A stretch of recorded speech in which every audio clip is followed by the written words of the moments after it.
I'm out.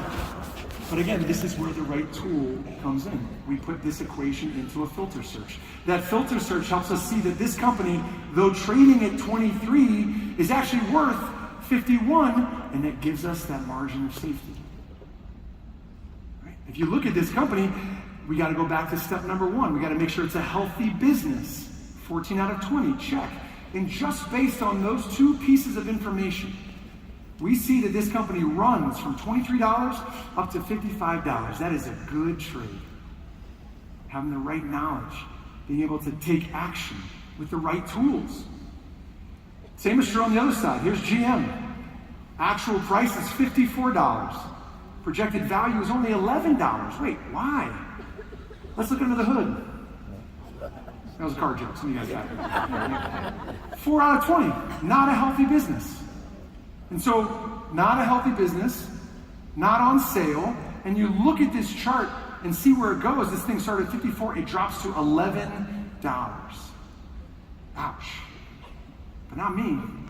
I'm an options trader. You guys know why I like trading options? Because they give me options.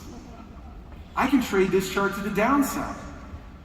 Right? This is something we're going to teach in our class, and you can learn. I love having those options. Instead of just settling for an 80% loss, or better yet, not getting into it all.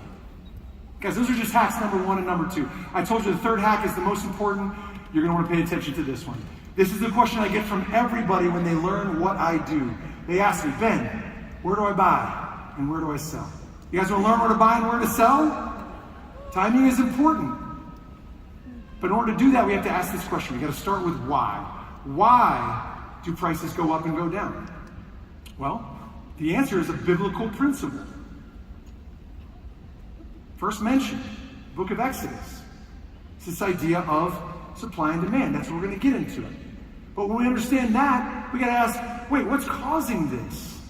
Well, it's not you and I who move the market. We don't, with our small orders. I remember when I first ordered Google, called my broker and I ordered 3 shares. It's like, call me for 3 shares? We don't move the market. We don't have big orders. You know who moves the markets? Banks and institutions. The big boys. They're putting in 1 million shares, 10 million shares. And this creates incredible supply and demand. So we need to think and act like the institutions. We don't want to take them on. We want to go with them. And so we follow these institutional orders. Because the institutional orders represent what I'm going to teach you guys here, the core component to what makes the market turn up and down.